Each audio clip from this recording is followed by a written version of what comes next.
Hello, my name is Justin Miller, and I will be telling you a traditional folk tale about the raven who stole the sun. So, in the very beginning, everything was black. In unimaginable blackness, like you have never seen before, and like will never be seen again, right? And then the raven came, and he looked down, and he saw the people, and they were sad, and they were hungry, and they were cold, and they lived by fires. And Raven thought, this won't do. I will find light for them. So off he flew, and he flew, and he flew, over mountains and rivers and valleys and lakes. And then he saw a light on the horizon. Hello, sir. Hello. And this light was coming from a hut. So the raven found the tallest tree, and he perched in the branches and looked down on the hut. And he watched. And eventually, he was going to caw in order to get somebody's attention, but he saw a beautiful woman come out of the hut with a woven basket, and she knelt by the water and filled it, and she drank deeply. And Raven turned himself into a pine needle, and he flew down from the tree into the water, and as she filled her basket again, he too was taken into the basket, and she drank him. Many days later, she gave birth to a child with black hair and tiny black eyes that was half raven and half child. Now the sky chief who lived in this hut was very happy to have a grandchild, and he let it play wherever it wanted.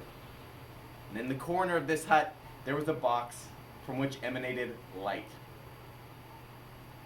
And the raven child crawled over to the box, and he said, "Gah, gah!"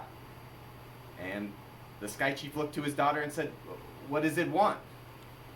He said, "I don't know, maybe it wants in the box." So she opened the first lid, and inside was an even smaller box, perfectly nestled in, and even more light emanated from it.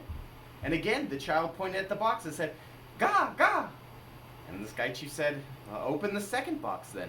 And this continued until all the boxes were open, and inside was a bright orb, just emitting light, as much light as you could possibly imagine. And the sky chief said, "Let the child play with the ball. He can have whatever he wants." So the child took the ball and was rolling it on the ground and playing with it. And everybody was happy and laughing watching the child play.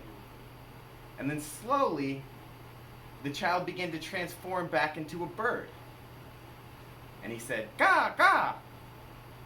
And then halfway through he said, "Ha, ha!" And then he was finally a raven again, and he said, "Caw, caw!" And he grabbed the ball and flew off through the smoke hole in the sky chief's hut. He flew off with the sun. And as he was flying, bits of the sun fell from the ball and landed in the sky, and they were the stars. And an even larger bit still fell, and it was the moon. And then the raven flew back over the mountains and the valleys and the rivers and the lakes. And he came back to the people, and he saw them living in the cold and the darkness, and he threw the ball as high as he could into the sky, and it was the sun. And that is why the people always feed the raven, because it stole them light.